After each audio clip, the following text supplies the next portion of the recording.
শুরু করছি তা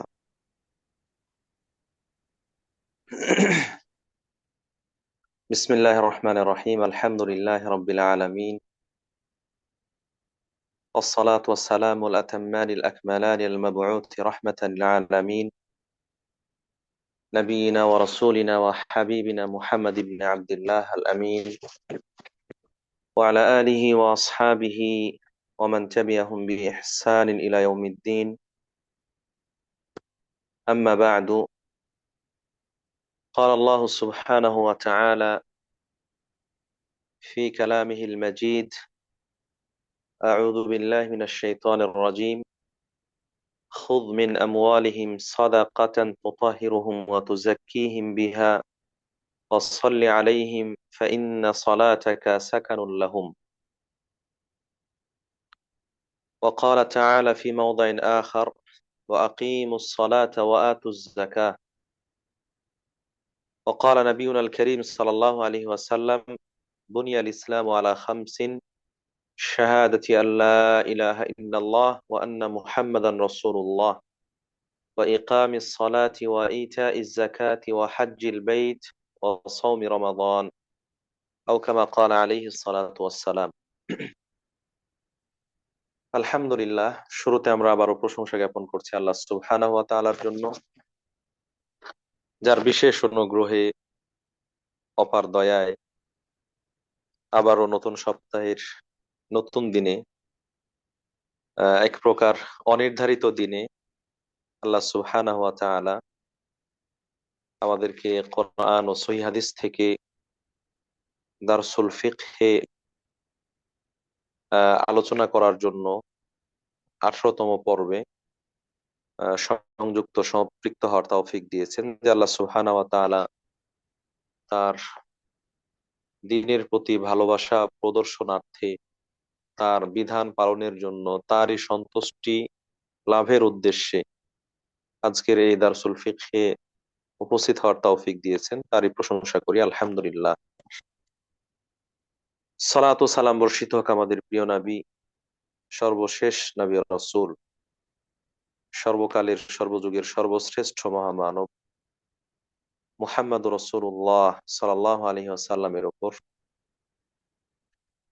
যিনি উম্মতের মুক্তির পথ প্রদর্শক, উম্মতের বিপদের দিনের কান্ডারি, উম্মতের কল্যাণ লাভের জন্য নিজের সর্বোচ্চটুকু বিলিয়ে দিয়ে পরিশ্রম ও প্রচেষ্টা করেছেন, সঠিক বিধান জানানোর জন্য সর্বোচ্চ পরিশ্রম ও প্রচেষ্টা করেছেন। আল্লাহুম্মা সাল্লি আলাইহি আল্লাহুম্মা বারিক আলাইহি। তার পরিবার পরিজন, তার সঙ্গী সাথী এবং কিয়ামত পর্যন্ত একনিষ্ঠ সকল মুসলিম নরনারীর উপর বর্ষিত হোক শান্তির অমীয় ধারা, আল্লাহুম্মা আমিন। দেশে প্রবাসে কাছে দূরে যারা এসো আল্লাহর পথে কোরআনের আলোয় এই গ্রুপের আজকের আয়োজনে সংযুক্ত হয়েছেন, সম্পৃক্ত হয়েছেন, শুরুতে সকলকে জানাচ্ছি আন্তরিক অভিনন্দন, শুভেচ্ছা, মোবারকবাদ। পাশাপাশি দোয়া করছি আল্লাহ রাব্বুল আলামিন আপনাদের কষ্ট করে, বিশ্রাম পরিহার করে, সময় কোরবানি দিয়ে আপনারা এখানে সংযুক্ত হয়েছেন, সম্পৃক্ত হয়েছেন, এটা যেন শুধুমাত্র আল্লাহ রাব্বুল আলামিনকে সন্তুষ্টি করার আশাই হয়। আল্লাহ রাব্বুল আলামিন এটাকে সেভাবে কবুল ও মঞ্জুর করে নিন, আল্লাহুম্মা আমিন। এর উত্তম জাযা, উত্তম বিনিময় দান করুন। এর মাধ্যমে যেন দ্বীনকে, ধর্মকে সঠিকভাবে জানতে পারেন, জানতে পারি।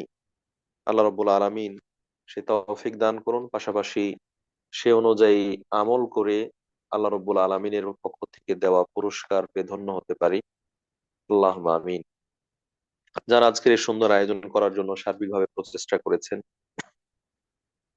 সময় দিয়েছেন, দিচ্ছেন, অর্থ সম্পদেরও যোগান দরকার সেগুলোরও ব্যবস্থা করেছেন, করছেন, আল্লাহ রাব্বুল আলামিন তাদেরকে উত্তম জাযা দান করুন, বিশেষ করে উস্তাদা হাসিনা বিনতু হানিফ এবং শেখ শহীদুল্লাহ খান মাদানী, শেখ শহীদুল্লাহ বিন আব্বাস হাফিজাহুল্লাহ, তারা সহ যারা সম্পৃক্ত আছেন, আল্লাহ রাব্বুল আলামিন সকলকে আহ উত্তম জাযা দান করুন, আমিন। প্রিয় উপস্থিতি, ইতিমধ্যে আপনারা অবগত হয়েছেন আজকে দারসুল ফিকহের অষ্টদশ তথা 18তম পর্বে আমরা জাকাতের গুরুত্ব,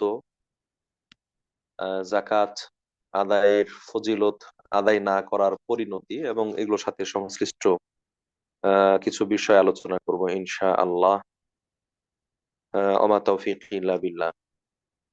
এর মাধ্যমে আমরা বিগত দিনে যে দারসুল ফিকহের আলোচনা শুরু করেছিলাম, কিতাবুত তাহারা এবং কিতাবুস সালাহ, পবিত্রতা অর্জন, নামাজ সালাত সম্পাদনের বিভিন্ন পদ্ধতি, নিয়ম নীতি, বিভিন্ন ধরনের সালাত এবং সেগুলোর সাথে সম্পৃক্ত ছোটখাটো মোটামুটি যেগুলো না বললেই নয় সেই বিষয়গুলো সম্পর্কে আলোচনা করেছি আলহামদুলিল্লাহ।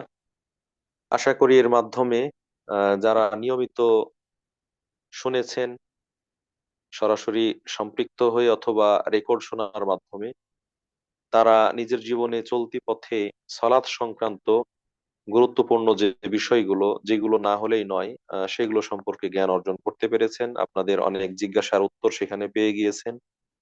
এরপরেও যদি কোনো ঘাটতি থেকে যায়, কোনো জিজ্ঞাসা থেকে যায়, কোনোটা বাদ পড়ে যায়, পড়াটাই স্বাভাবিক। আমরা সব কিছু পুঙ্খানুপুঙ্খভাবে বলেছি এই দাবি করি না, এবং এটি অলীক দাবি, সত্য হবে না। সে জায়গা থেকে আপনারা জানতে চাইলে, জিজ্ঞাসা করলে আমরা সেটা বলার চেষ্টা করব ইনশা আল্লাহ। পাশাপাশি আমরা জাকাত সংক্রান্ত যে আলোচনা শুরু করেছি, এখানে জাকাতের পরিচয়, জাকাত প্রদানের গুরুত্ব, ফজিলত, পরিণতি, সেগুলো তো জানবোই। পাশাপাশি কোন কোন বিষয়ে কতটুকু হলে জাকাত দিতে হবে এবং কতটুকু পরিমাণ দিতে হবে, এই আলোচনাগুলো বিচ্ছিন্নভাবে হয়েছে। আজকে আমরা আহ ধারাবাহিকভাবে, আজকে থেকে ধারাবাহিকভাবে আশা করি একটু বিস্তারিত আলোচনা করার চেষ্টা করব। তাহলে আশা করি অনেকের যে জিজ্ঞাসাগুলো থাকে সেই জিজ্ঞাসাগুলোর উত্তর এখান থেকে পেয়ে যাবেন ইনশা আল্লাহ।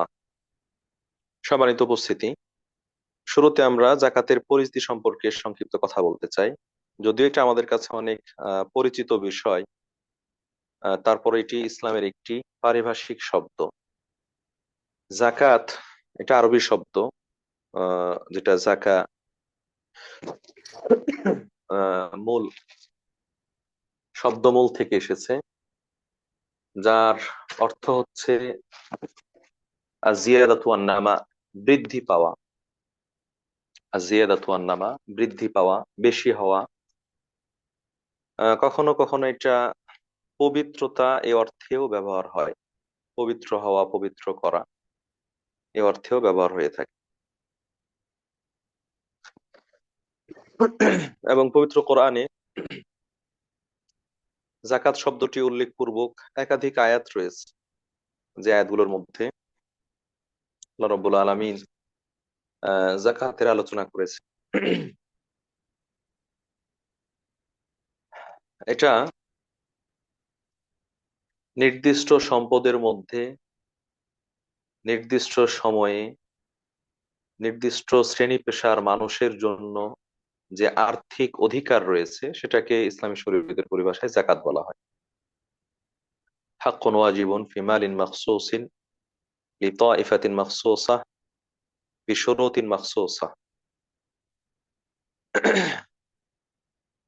তাহলে এই জাকাত, এটা অর্থের সাথে সংশ্লিষ্ট, সম্পদের সাথে সংশ্লিষ্ট, যেটাকে আমরা বলতে পারি এটি একটি আর্থিক ইবাদত।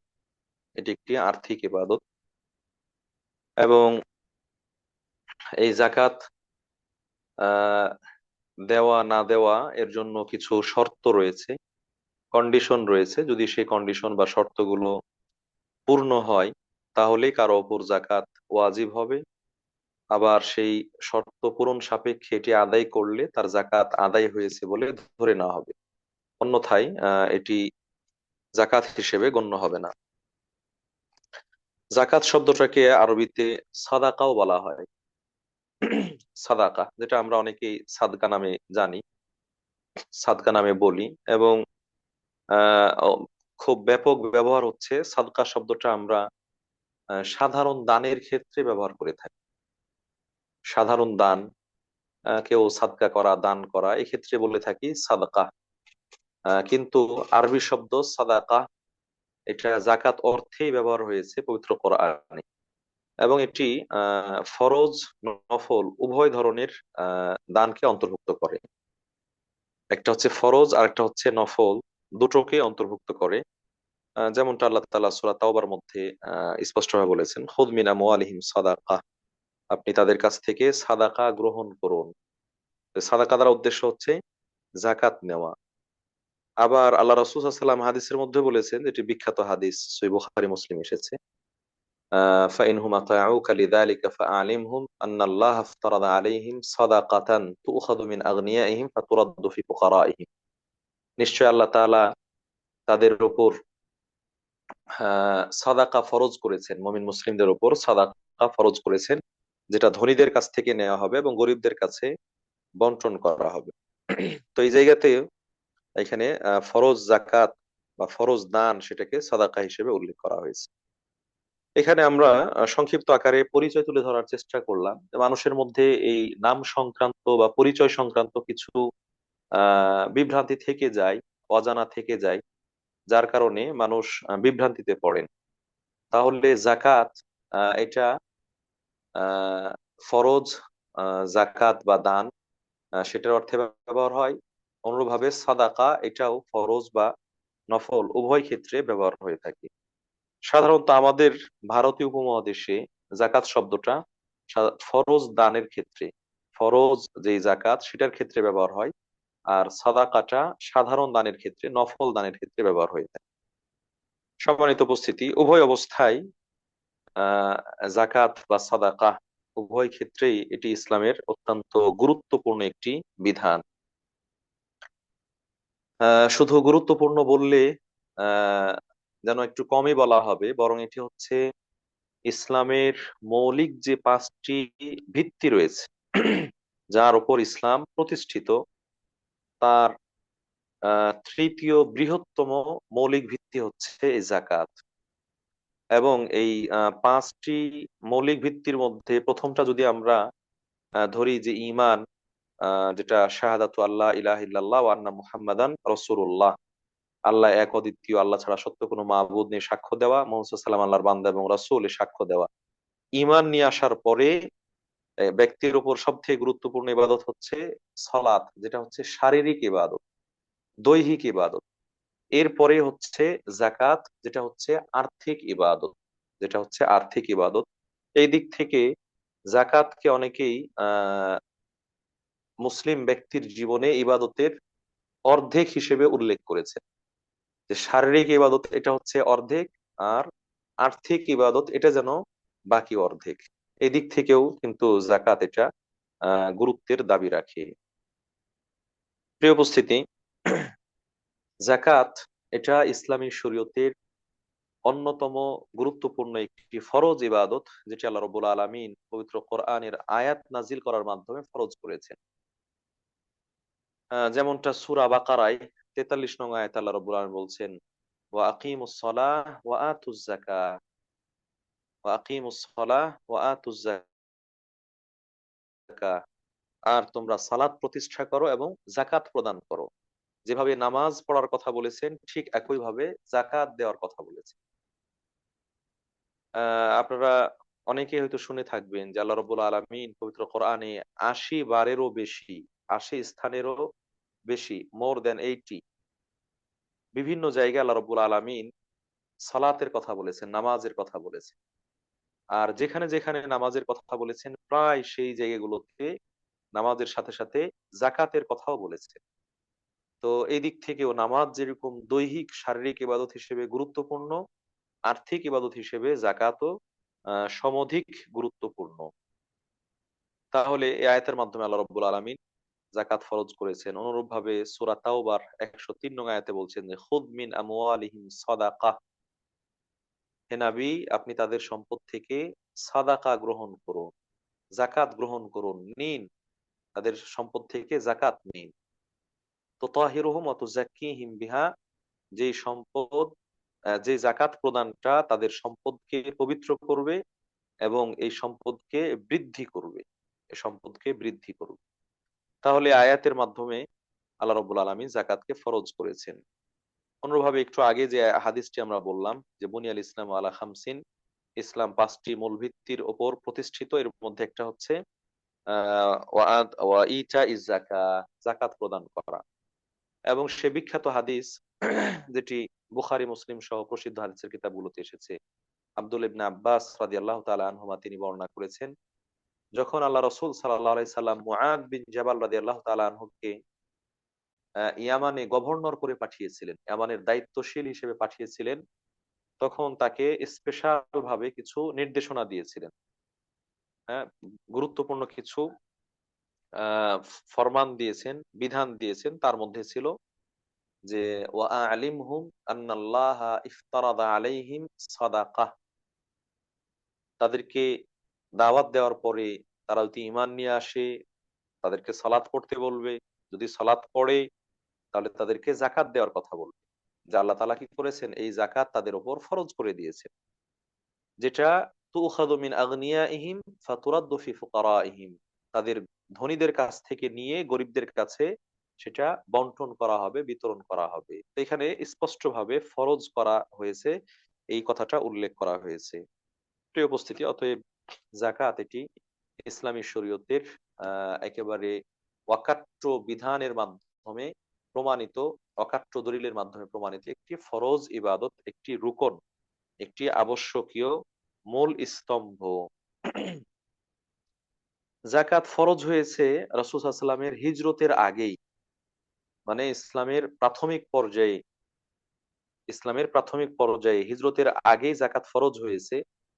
কিন্তু যাকাতের বিস্তারিত বিবরণ, কতটুকু হলে কতটুকু দিতে হবে না হবে ইত্যাদি ইত্যাদি, সেই বর্ণনাগুলো এসেছে রাসূল সাল্লাল্লাহু আলাইহি ওয়াসাল্লামের হিজরতের পরে।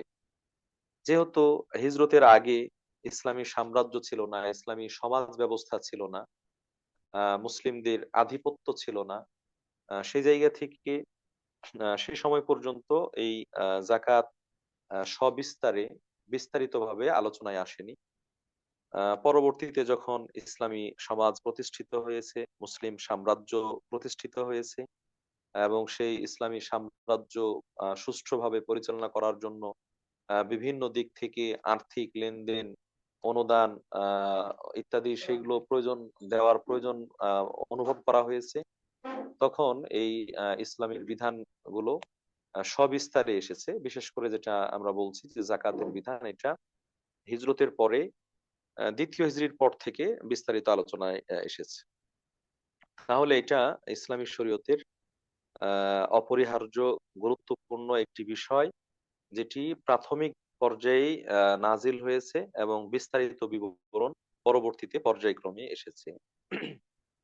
ইসলামী শরীয়তের এই যে অপরিহার্য বিধান, এটা ফরজ বিধান কেউ যদি অস্বীকার করে, কেউ যদি মেনে না নেয়, তার ক্ষেত্রে কি বিধান? যদি কোনো ব্যক্তি নিজেকে মুমিন ও মুসলিম দাবি করে, তাহলে সেই ঈমান এবং ইসলামের দাবি হচ্ছে তাকে আহ যাকাত প্রদান করতে হবে।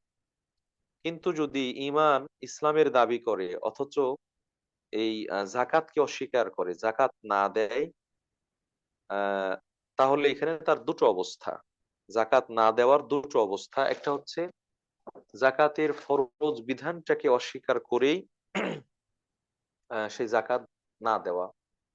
যাকাত ইসলামী শরীয়তের ফরজ বিধান, এটাকে সে মানে না, এটাকে সে স্বীকার করে না। এরকম যদি হয় তাহলে সে ব্যক্তি কাফের, নিঃসন্দেহে সে ব্যক্তি কাফের, এ ব্যাপারে কোনো দ্বিমত নেই, এ ব্যাপারে কোনো দ্বিমত নেই, সে কাফের হয়ে যাবে।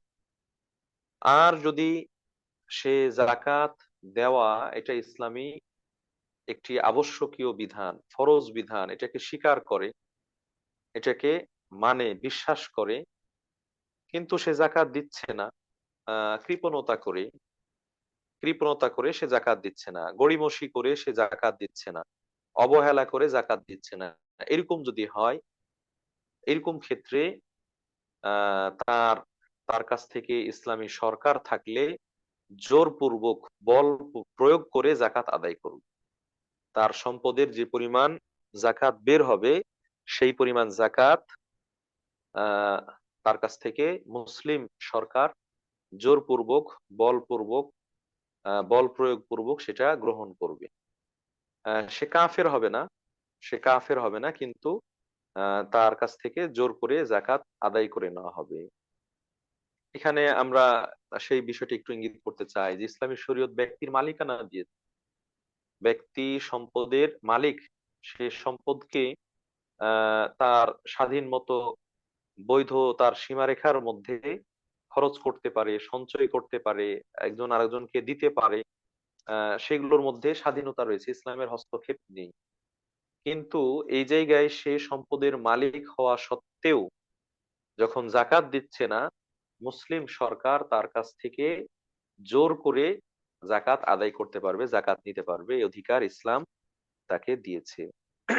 প্রিয় উপস্থিতি, এর মাধ্যমে আমরা মোটামুটি জাকাতের যে বিধান সেটা জানতে পারলাম, এবং এখান থেকেই জাকাত প্রদানের যে গুরুত্ব সেটাও আমাদের কাছে ফুটে উঠে। যদিও এই গুরুত্বটা আরো ফুটে উঠবে আমরা তার যদি কিছু ফজিলত জানতে পারি, তার কিছু পরিণত জানতে পারি সেইগুলোর জায়গা থেকে।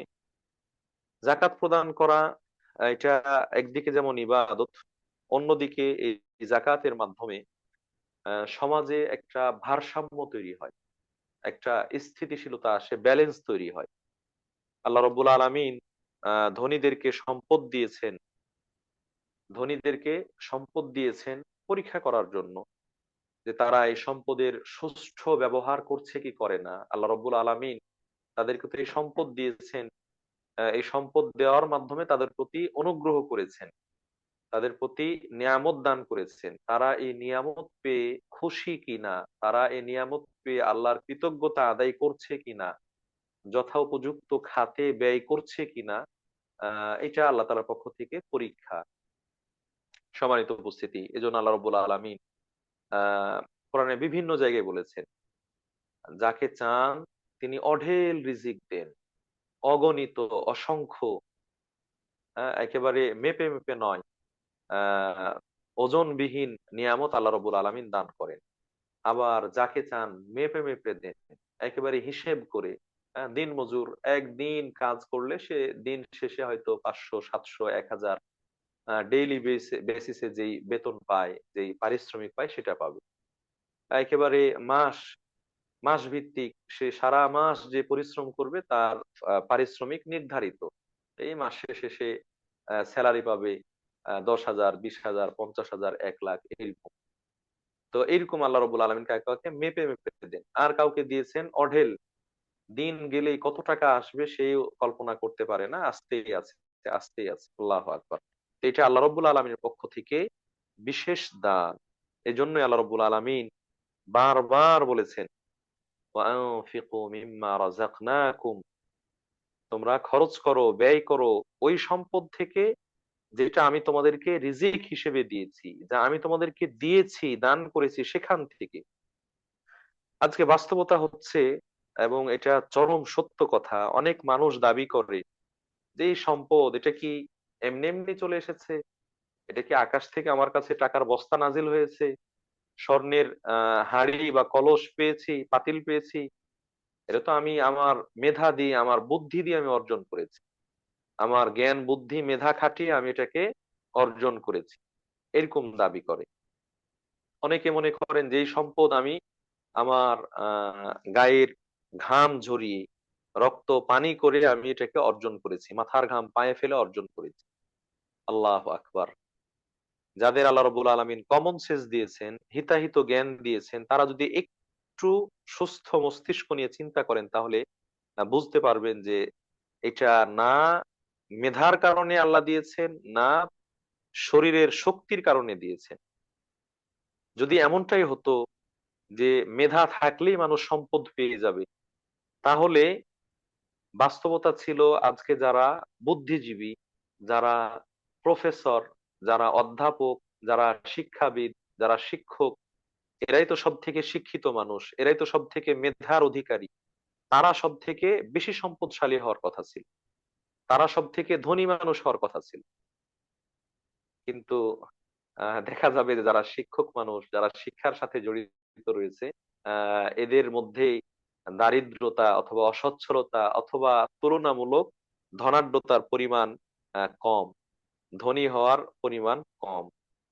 বিপরীতে যারা হয়তো একাডেমিক শিক্ষা থাক না থাক, হিতাহিত জ্ঞান রয়েছে, পারিবারিক ভাবে পেয়েছে, ইত্যাদি ইত্যাদি, সাধারণ ভাবে চলতে ফিরতে পারে, তাদেরই অনেক অনেক সম্পদ। এবং আমরা মাঝে মাঝে বিভিন্ন আর্টিকেল পাই, এখন তো ভিডিওর মাধ্যমে পাওয়া যায়, যে যারা বিশ্বে অর্থ সম্পদের দিক থেকে সব থেকে বিত্তশালী ধনী, এদের বেশিরভাগই হচ্ছে ক্লাসে ফেল করা ছাত্র, একেবারে লাস্ট বেঞ্চের ছাত্র, অথবা অনেকেই তার পড়াশোনা শেষ করতে পারেনি, ব্যবসা বাণিজ্যে জড়িয়েছে এবং পরবর্তী সে সম্পদ পেয়েছে।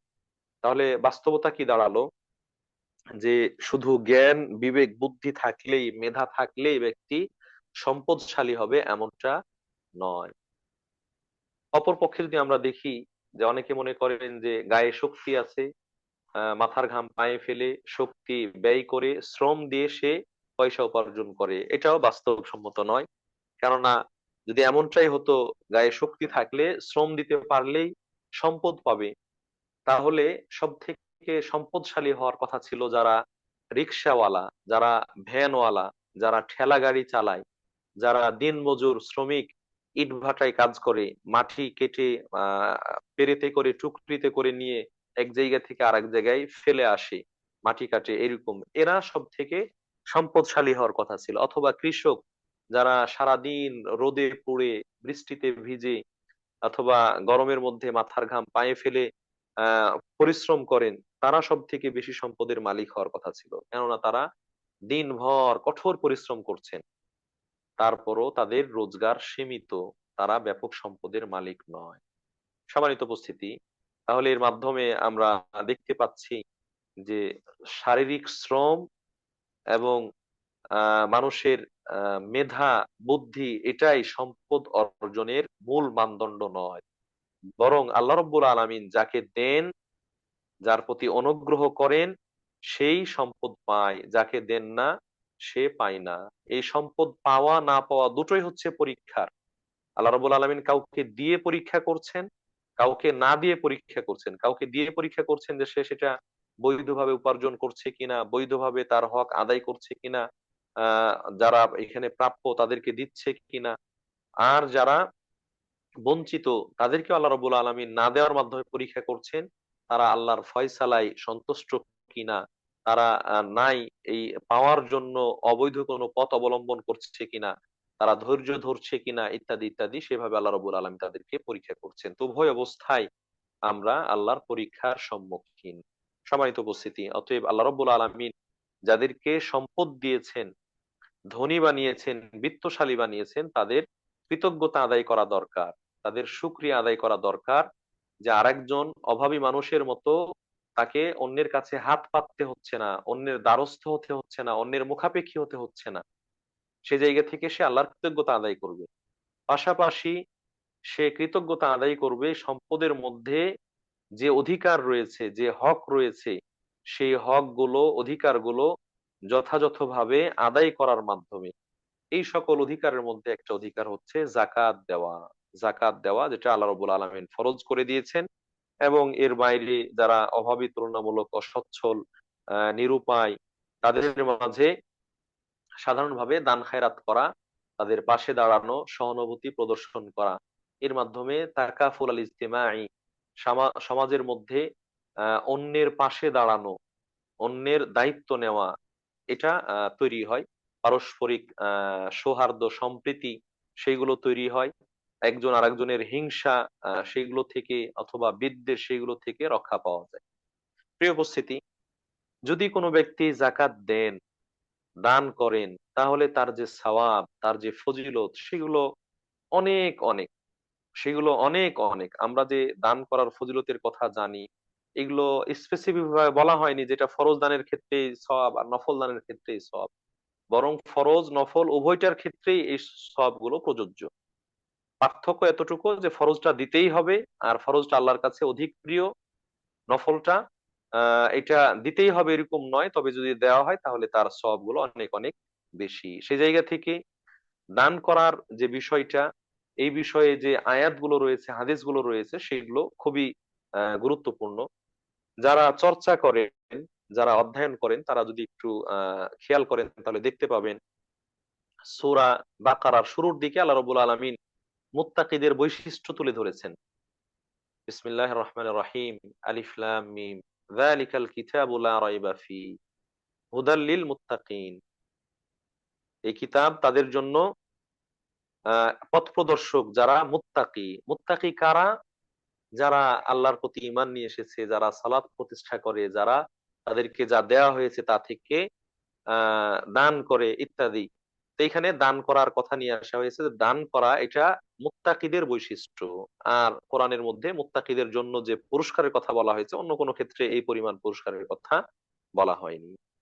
প্রিয় উপস্থিতি, অনুরূপভাবে সূরা বাকারার একটু পরেই দান করো সে কথা বলা হয়েছে, তারপরে দান করো সে কথা বলা হয়েছে, এমনকি 260-61 থেকে নিয়ে 69 আয়াত পর্যন্ত, এখানে প্রায় 8টা বা 9টা আয়াতে আল্লাহ রাব্বুল আলামিন ধারাবাহিক ভাবে দান করার ফজিলত তুলে ধরেছেন, দান করার ফজিলত বর্ণনা করেছেন।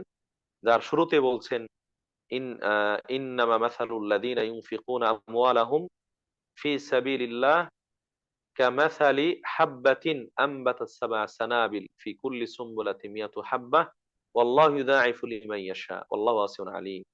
আল্লাহ রাব্বুল আলামিন বলছেন যে নিশ্চয় যারা আল্লাহর রাস্তায় ব্যয় করে, দান করে, খরচ করে, তাদের উদাহরণ হচ্ছে এরকম একটা দানা, একটা শস্য, একটা বীজ, সেটাকে রোপণ করার পর সেখান থেকে একটা গাছ উৎপাদন হয়, একটা চারা উৎপাদন হয়, সে চারায় 7টা শীষ গজায়। তাহলে একটা থেকে 7টা শীষ গজালো, প্রত্যেকটা শীষে 100টা করে দানা রয়েছে। ফলশ্রুতিতে দাঁড়ালো একটা দানা থেকে 700টা দানা, একটা বীজ থেকে 700টা বীজ। তার মানে 1 টাকা দান করলে 700 টাকা দান করার সওয়াব, 1000 টাকা দান করলে 700,000 মানে 7 লক্ষ টাকা দান করার সওয়াব। আল্লাহু আকবার। এইভাবে যত বাড়াবেন তত। শুধু এতটুকুই নয়, আল্লাহ রাব্বুল আলামিন আরো বলছেন, ওয়াল্লাহু ইউযাইফু লিমান ইয়াশা। এই যে 1 থেকে 700, এটা তো একটা হিসাব বোঝানোর জন্য, সংখ্যাধিক্যতা বোঝানোর জন্য, যে 1 টাকা দিলে 700 গুণ সওয়াব, অনেক বেশি। কিন্তু আল্লাহ রাব্বুল আলামিন বলছেন যে আল্লাহ রাব্বুল আলামিন যাকে চাইবেন এটা আরো বহু গুণে বাড়িয়ে দিবেন। কত গুণ এটা আল্লাহ ছাড়া অন্য কেউ জানে না। আল্লাহু আকবার, আল্লাহু আকবার। সেটা কত গুণ হবে, কোন পর্যায়ে পৌঁছবে, এটা আল্লাহ ছাড়া অন্য কেউ জানেন না। আল্লাহু ইউযাইফু লিমান ইয়াশা। এরপরে আবার আল্লাহ আশ্বস্ত করছেন, আল্লাহু ওয়াসিউন আলীম। আল্লাহ যে দিবেন, আল্লাহ দেওয়ার ক্ষেত্রে তিনি প্রশস্ততার অধিকারী, প্রাচুর্যতার অধিকারী। তার মধ্যে কোনো সংকীর্ণতা নেই, তার মধ্যে কোনো সীমাবদ্ধতা নেই। আল্লাহু আকবার। তাহলে আল্লাহ রাব্বুল আলামিন এই দানের সওয়াব এইভাবে দান করবে। আমরা সবগুলো বলার সুযোগ পাবো না, দু একটা বলে আমরা শেষ করব আর কি। আহ সেই হাদিস আপনারা একাধিকবার শুনেছেন, মা নাকাসাত সাদাকাতুন মিন মাল। সাদাকা করলে, দান করলে সম্পদ কমে যায় না। দান করলে সম্পদ কমে যায় না। সম্পদ কমে না, তাহলে কি হয়? সম্পদ বৃদ্ধি পায়। বাহ্যিক দৃষ্টিতে আমরা দেখছি যে সম্পদ দান করলে সংখ্যায় কমে যায়। কারো কাছে 100 টাকা আছে, 1 টাকা দিয়ে দিলে 99 টাকা হয়ে গেল, 100 আর নাই, 3 সংখ্যা আর নাই, এখন 2 সংখ্যা হয়ে গেল, কমে গেল। কিন্তু এটা যদিও বাহ্যিক দৃষ্টিতে কমছে, আল্লাহ রাব্বুল আলামিন এর মধ্যে এত এত বরকত দিবেন যে এর ঘাটতি পূরণ করে এটা বৃদ্ধি পেয়ে যাবে। ওই দান করার পরে যা থাকলো যেন তাই থেকে যাবে, তাই থেকে যাবে। এটা আমরা একেবারে প্রত্যক্ষদর্শী। আমরা পরীক্ষিত, যে একজন মানুষ বৈধ অবৈধ বাছবিচার না করে বিভিন্ন ভাবে খালি উপার্জন করেনই আর করেন, সুদ নিয়ে, ঘুষ নিয়ে, মিথ্যা কথা বলে, একে ওকে ঠকিয়ে জুলুম করে অনেক উপার্জন করেন, কিন্তু তার এই সম্পদ আসলে সম্পদ হিসেবে থাকে না। সম্পদ যদি দেখা যায় যে হ্যাঁ অনেক বাড়ি গাড়ি আছে, বাড়ি আছে, গাড়ি আছে, জায়গা জমি আছে, ব্যালেন্স আছে, কিন্তু সন্তান সন্ততি মানুষের মতো মানুষ হয় না, এরা নষ্ট হয়ে যায়।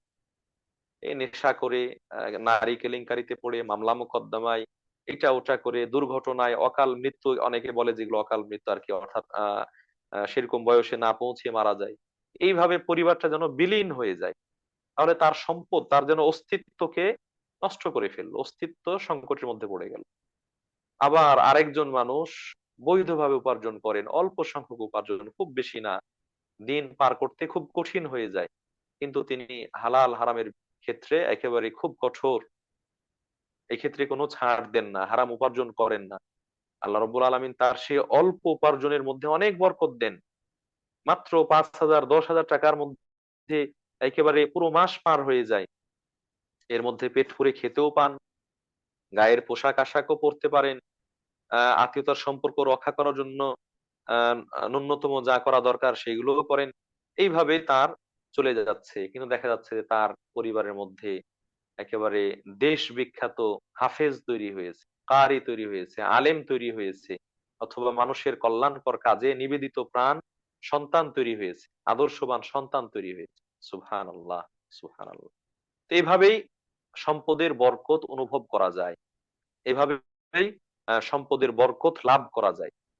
এটাই বাস্তবতা, যে দান করলে সম্পদ কমে যায় না, দান করলে বাহ্যিক দৃষ্টিতে সংখ্যায় কম মনে হলেও আল্লাহ রাব্বুল আলামিন বরকত দিয়ে দেন। এটা বিভিন্ন দিক থেকে চলে আসে, সংকুলান হয়ে যায়, যার কারণে সেই ঘাটতিটা পূর্ণ হয়ে যায়।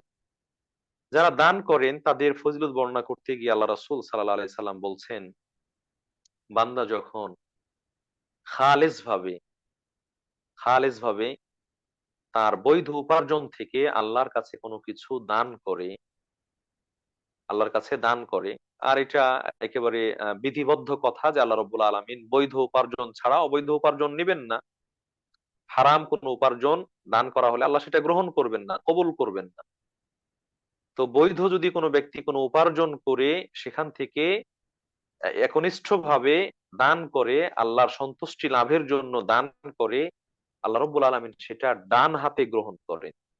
আল্লাহ রাব্বুল আলামিন সেটাকে ডান হাতে গ্রহণ করেন। আল্লাহর উভয় হাত ডান, অর্থাৎ কল্যাণ প্রদানের ক্ষেত্রে আল্লাহর উভয় হাতই হচ্ছে ডান। তো আল্লাহ ডান হাতে গ্রহণ করেন, ডান হাতে নেন। এটা একটা ভালো দিক, যে আমি কাউকে দিলাম কিন্তু সে আপনার ঠোঁট ভেঙচি দিয়ে অথবা অবজ্ঞা করে গ্রহণ করলো, বাম হাতে নিল অথবা খুব ভালোভাবে নিল না, মানে এটা যেন তার মনোপুত হয়নি। যখন ডান হাতে সাদরে গ্রহণ করছেন তখন বোঝা গেল যে হ্যাঁ এটা পেয়ে তিনি খুশি, এটা পেয়ে তিনি খুশি। তো আল্লাহ রাব্বুল আলামিন যখন তার সন্তুষ্টির উদ্দেশ্যে কোনো দান করা হয়, আল্লাহ রাব্বুল আলামিন সেই দানটাকে ডান হাতে কবুল করেন, হ্যাঁ, রাইট হ্যান্ড এ গ্রহণ করেন। এরপরে আল্লাহ রাসূল সাল্লাল্লাহু আলাইহি ওয়াসাল্লাম বলছেন যে এই দানটাকে আল্লাহ রাব্বুল আলামিন বৃদ্ধি করতে থাকেন, বাড়াতে থাকেন, এটাকে বৃদ্ধি করতে থাকেন, বাড়াতে থাকেন।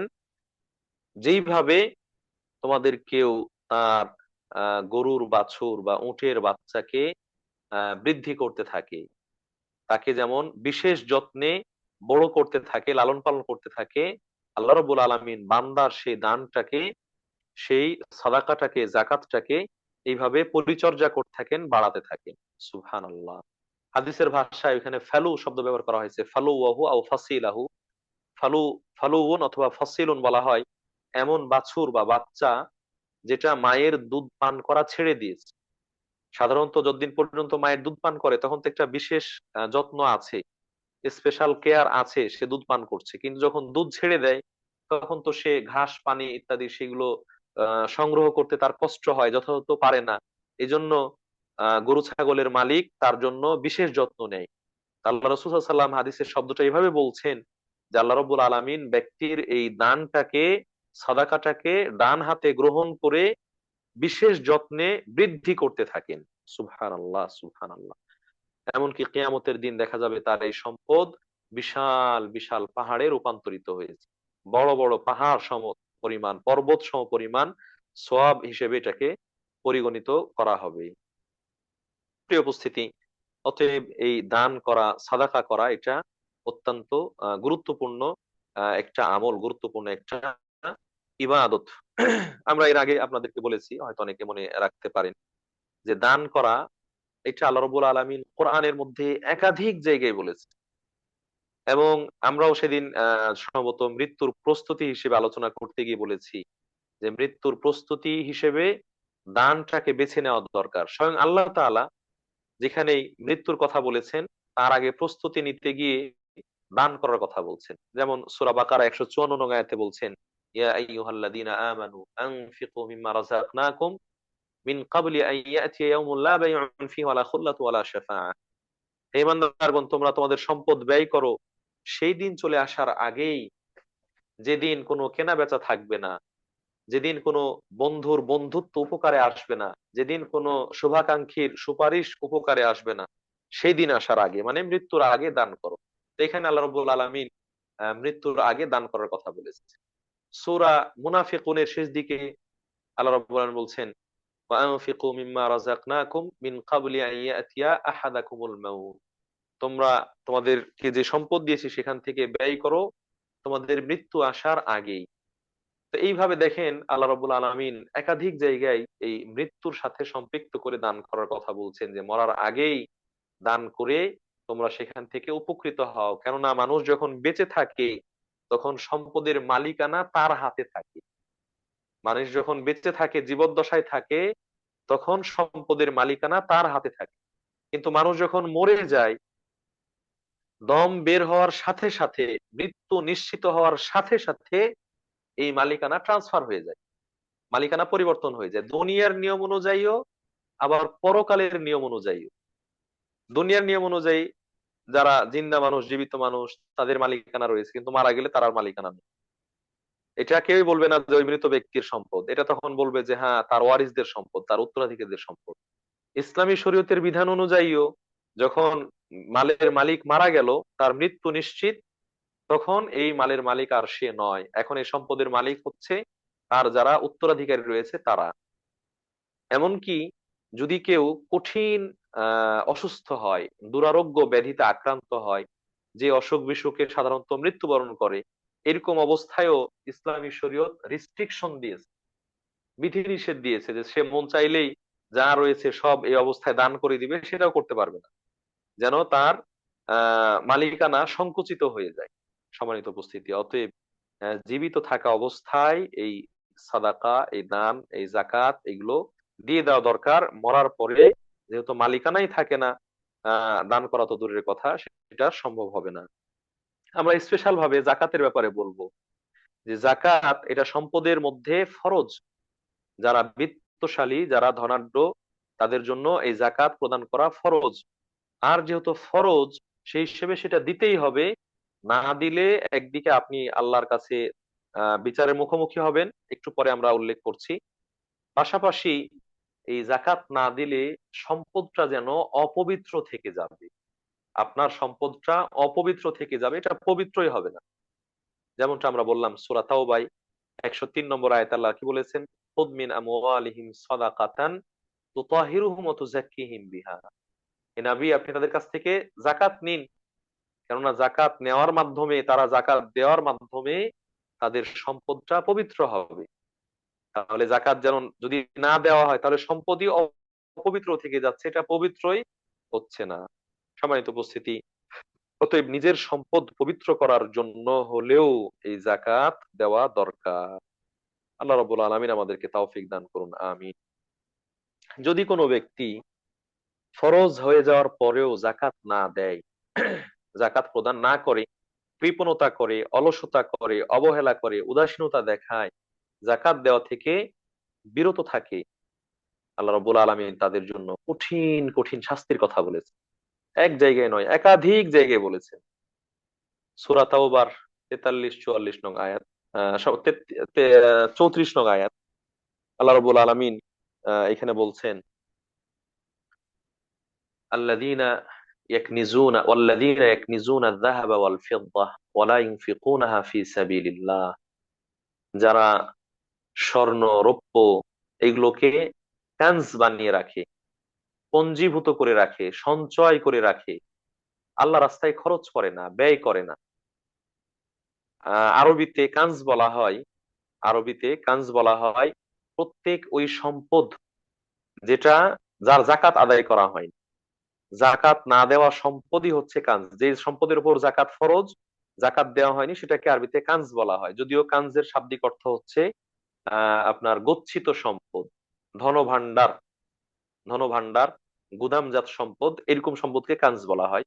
কিন্তু এখানে ইসলামী শরীয়তের পরিভাষায় কানজ দ্বারা উদ্দেশ্য প্রত্যেক ওই সম্পদ যার মধ্যে জাকাত ফরজ কিন্তু জাকাত দেওয়া হয়নি।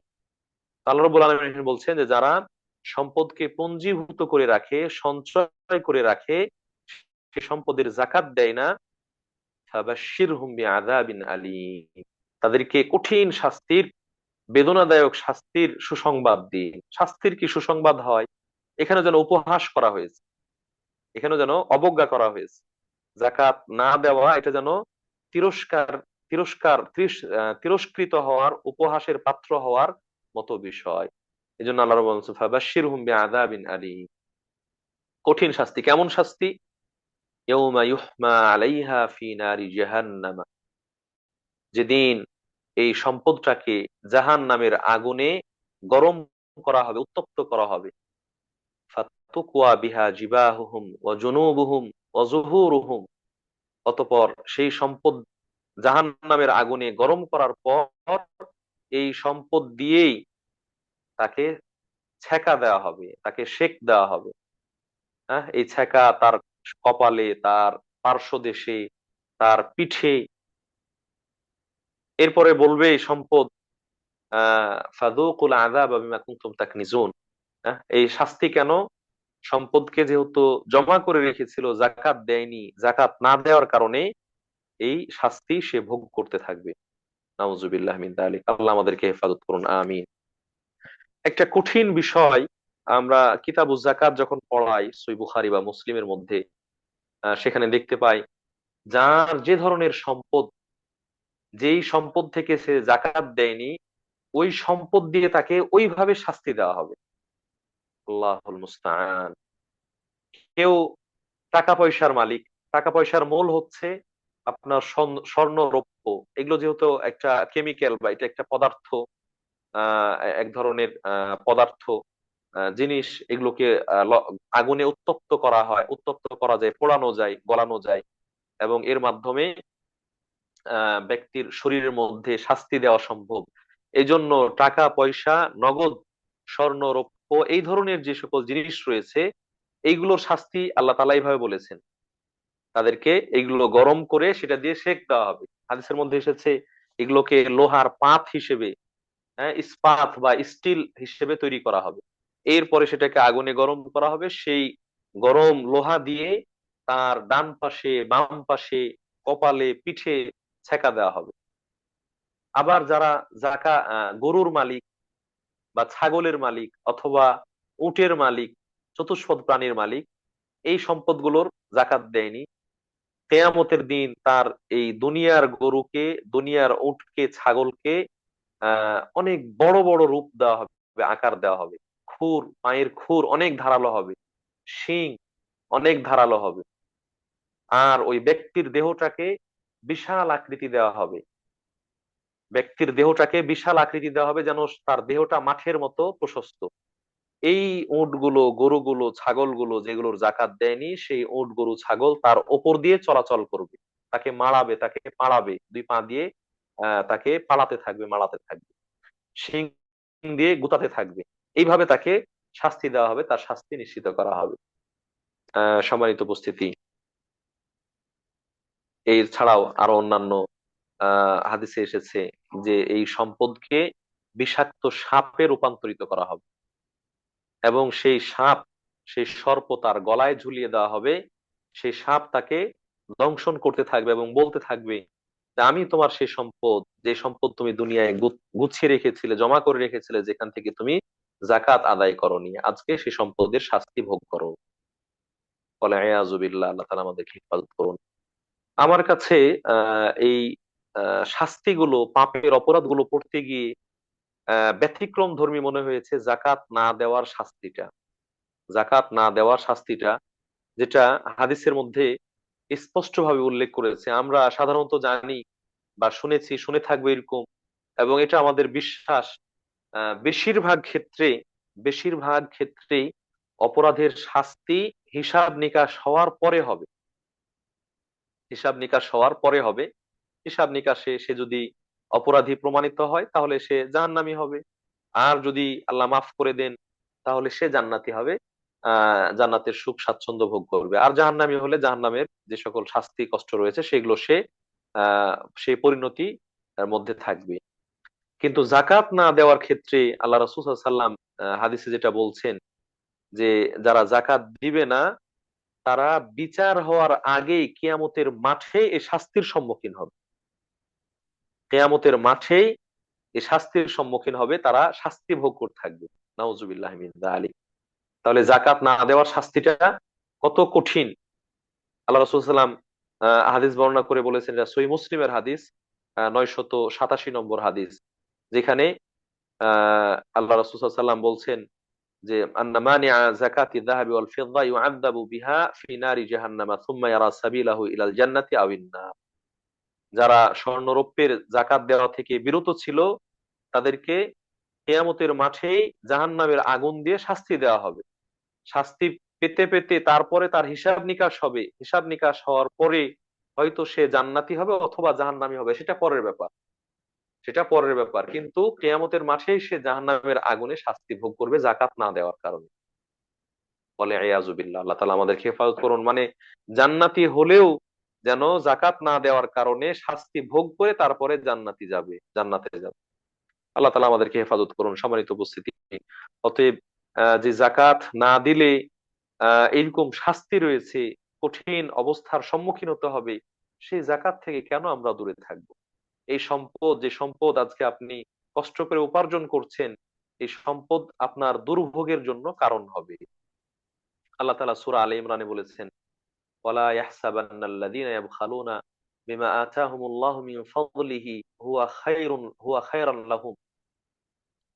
যারা আমি তাদেরকে যে সম্পদ দিয়েছি সেই সম্পদটাকে জাকাত দিচ্ছে না, আল্লাহ রাস্তায় ব্যয় করছে না, জমা করে রাখছে, এই জমা করার মধ্যেই মনে করছে যে তারা এটা কল্যাণকর কাজ করছে। সে তো খরচ করেনি, সে তো ব্যয় করেনি, সেটা কল্যাণকর কাজ করছে, এটা তারা যেন মনে না করে। বরং বাল হুয়া শাররুন লাহুম, এটা তাদের জন্য ক্ষতির কারণ, এটা তাদের জন্য শাস্তির কারণ, অপরাধের কারণ, মুসিবতের কারণ। সায়ুতাওয়াকুনা সায়ুতাওয়াকুনা মা বাখিলু বিহি ইয়াউমাল কিয়ামাহ। কিয়ামতের দিন তাদের এই কৃপণতা বশত জমা করে রাখা সম্পদের শাস্তি হিসেবে তাদেরকে ছেক দেওয়া হবে। কিয়ামত দিন তাদেরকে ছেকা দেওয়া হবে। একটা চরম বাস্তব সত্য হচ্ছে, এবং কি বলবো, এটা এক কঠিন বিষয় মনে হচ্ছে। আমি যখন অনুভব করতে পেরেছি তখন থেকে বিষয়টা আমার কাছে খুবই পীড়াদায়ক মনে হয়েছে। সেটা কি, একজন কৃপণ মানুষ যে কৃপণতা করে, যে দান করে না, ব্যয় করে না, জমা করে রাখে, সে ব্যয় না করার কারণে, খরচ না করার কারণে সম্পদের যে সুখ স্বাচ্ছন্দ্য, এখান থেকে যে উপভোগ করা, সেই উপভোগ করা থেকে বঞ্চিত থাকলো। কষ্ট করে সে উপার্জন করেছে, কষ্ট করে সেটাকে আয় করেছে, রোজগার করেছে, কিন্তু ব্যয় না করার কারণে সে এর যে উপকার, সে উপকারটা পেল না। আবার সে কিন্তু এই সম্পদের মালিক, সম্পদের মালিক হিসেবে তাকে আল্লাহর কাছে জবাবদিহির সম্মুখীন হতে হবে। আল্লাহর কাছে তাকে বিচারের কাঠগড়ায় দাঁড়াতে হবে। আল্লাহু আকবার, অনেক বড় কথা। যে উপার্জন করেছে, ব্যয় করেছে, সে উপার্জন, সে সম্পদ, সেও সম্পদের মালিক, তাকেও আল্লাহর কাছে হিসাব দিতে হবে। যে যার উপার্জনই নাই তাকে হিসাব দিতে হবে না, তার তো উপার্জনই নাই, সে কোথায় হিসাব দিবে? কিন্তু যে উপার্জন করেছে কিন্তু ব্যয় করেনি, খরচ করেনি, তাকে উপার্জন করার হিসাব দিতে হবে। তাহলে কৃপণতা করে জমিয়ে রাখা, এটা দুনিয়াতেও কষ্টকর, পরকালেও কষ্টকর। দুনিয়াতে সেটা খরচ করা থেকে বিরত থাকার কারণে সে সুখ স্বাচ্ছন্দ্য ভোগ করতে পারলো না। আবার পরকালেও তাকে এর হিসাব দিতে হবে, বিচারের মুখোমুখি হতে হবে। আল্লাহ রাব্বুল আলামিন আমাদেরকে সঠিক বুঝ দান করুন। আশা করি আমরা আমাদের আলোচনার মাধ্যমে জাকাতের বিধান, অপরিহার্য বিধান, এটা ফরজ, এটা উপস্থাপন করার সুযোগ পেয়েছি। পাশাপাশি জাকাতের যে গুরুত্ব রয়েছে, এটা দিলে সওয়াব পাবো, উত্তম প্রতিদান পাবো, সেটার মাধ্যমে জাকাতের গুরুত্ব বুঝতে পেরেছি। যদি না দেওয়া হয়, আদায় না করা হয়, তাহলে তার জন্য যে কঠিন শাস্তি, ভয়াবহ পরিণতি রয়েছে, সেটার ব্যাপারে আমরা ইঙ্গিত পেয়েছি। সম্মানিত উপস্থিতি, অতএব যে জাকাত ইসলামী শরীয়তের তৃতীয় বৃহত্তম মূল রুকন, যেটি ফরজ ইবাদত, যেটি দিলে সওয়াব রয়েছে, যেটি না দিলে কঠিন শাস্তি রয়েছে, যেটি দেওয়ার মাধ্যমে বান্দার হক আদায় হয়, আল্লাহর হক আদায় হয়, সমাজের মধ্যে ব্যালেন্স তৈরি হয়, সমাজের মধ্যে ভারসাম্য তৈরি হয়, মানুষের পাশে দাঁড়ানো দাঁড়ানো হয়, মানুষের পাশে দাঁড়ানো যায়, সেই জাকাত থেকে কেন আমরা দূরে থাকবো, পিছপা থাকবো? আল্লাহ রাব্বুল আলামিন আমাদের সকলকে, সকল সম্পদশালীকে, যাদের উপর জাকাত ফরজ ওয়াজিব, তাদেরকে পুঙ্খানুপুঙ্খ ভাবে, যথোপযুক্ত ভাবে আমাদেরকে জাকাত আদায় করার দান করুন, জাকাত আদায় করার তৌফিক দান করুন। আমিন, আল্লাহ আমিন। যাদের হয়তো সেই পরিমাণ সম্পদ নেই, কিন্তু আল্লাহ রাব্বুল আলামিন সাধারণ সম্পদ দিয়েছেন, তারা যেন সেই সম্পদ থেকে যথাসাধ্য আল্লাহ রাস্তায় ব্যয় করে নিজের পুঁজিকে, নিজের পুঁজির সম্ভারকে আরো সমৃদ্ধ করতে পারি, আরো বাড়াতে পারি, পরকালীন পাথে সংগ্রহ করতে পারি। আল্লাহ রাব্বুল আলামিন আমাদের সকলকে সে তৌফিক দান করুন। আমিন। তাই বলে আমরা আমাদের আলোচনার প্রথম অংশ, স্বাভাবিক কথা, এখানে শেষ করছি। সামনের দিনগুলোতে ইনশাআল্লাহ কতটুকু সম্পদ হলে, কোন ধরনের সম্পদ হলে কিভাবে জাকাত দিতে হবে, সালাতের আলোচনা যেভাবে পর্যায়ক্রমে করে এসেছি আমরা সেভাবে করে আসবো ইনশাআল্লাহ। আল্লাহ তাআলা তৌফিক দান করুন। আমিন। আমরা আলোচনার শেষ পর্যায়ে এরপরে আমরা প্রশ্ন উত্তর পর্বে যাব, এবং আমরা আশাবাদী যে আজকে আমরা একটু লম্বা সময় ধরে আমাদের দিনী বোনদের অনেক অজানা প্রশ্নের উত্তর দিতে পারবো। সেই প্রশ্নের আগে আমরা দোয়া করি, যে সকল দিনী বোনরা কষ্ট করে দীর্ঘ সময় থেকে আমাদের সাথে সংযুক্ত সম্পৃক্ত আছেন, আল্লাহ রাব্বুল আলামিন আমরা যা শুনলাম, জানলাম, বুঝলাম, সে অনুযায়ী যেন আমল করতে পারি, সে তৌফিক দান করুন। আমাদের আমলগুলো যেন শুধুমাত্র আপনাকে খুশি করার জন্য, আপনার সন্তুষ্টি লাভের জন্য, পরকালে বিপদ থেকে মুক্তি পাওয়ার জন্য এবং মহা পুরস্কার জান্নাত পেয়ে ধন্য হওয়ার জন্যই হয়, সে তৌফিক দান করুন। আমিন।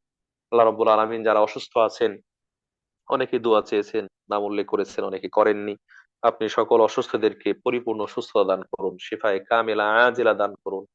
আল্লাহ রাব্বুল আলামিন বাংলাদেশ সহ বিভিন্ন জায়গায় শীত প্রবণ এলাকা, শীত চলছে, যারা বৃদ্ধ, শিশু অথবা আরো বিভিন্ন শ্রেণীর অসুস্থ রয়েছেন, তাদের জন্য এই সময়টা অতিক্রম করা, পার করা অনেক কষ্টের হয়ে যায়। আপনি সকল প্রকার অসুস্থদেরকে সুস্থতা দান করুন, আরোগ্য দান করুন। আমিন।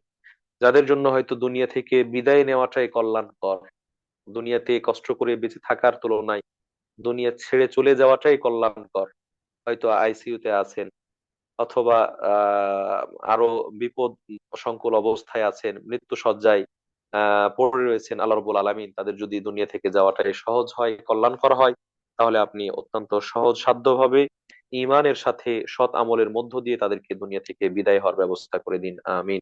আল্লাহ রাব্বুল আলামিন যারা বিপদগ্রস্ত, তাদেরকে আপনি সাহায্য করুন, বিপদ থেকে উদ্ধার করুন। যারা অভাবী, তাদের অভাব দূর করে দিন। যারা বিভিন্ন ভাবে বিভিন্ন সমস্যায়, বিশেষ করে দিনী মা বোনেরা পারিবারিক সমস্যায় রয়েছেন, তাদের পারিবারিক সমস্যাগুলো সুষ্ঠু সমাধান দান করুন। দুনিয়াতে শান্তিপূর্ণ ভাবে সহাবস্থান করার তৌফিক দান করুন। আমিন। যারা আজকের এই সুন্দর আয়োজন করেছেন, আয়োজন করতে সার্বিকভাবে সহযোগিতা করেছেন, আল্লাহ রাব্বুল আলামিন তাদের অর্থ সম্পদ, সময়, শ্রম সেগুলোকে কবুল ও মঞ্জুর করে নিন, উত্তম বিনিময় দান করুন, দুনিয়া এবং আখিরাতের বালা মুসিবত থেকে হেফাজত করুন। আমিন। এই বলে আমরা আজকের প্রথম পর্ব এখানে শেষ করছি। হাসিনা আপু যদি থাকেন, কোনো সংযুক্তি থাকে যোগ করবেন, এরপর আমরা প্রশ্নোত্তর পর্বে যাবো ইনশাআল্লাহ। জাজাকাল্লাহ খাইরান ভাই, আলহামদুলিল্লাহ।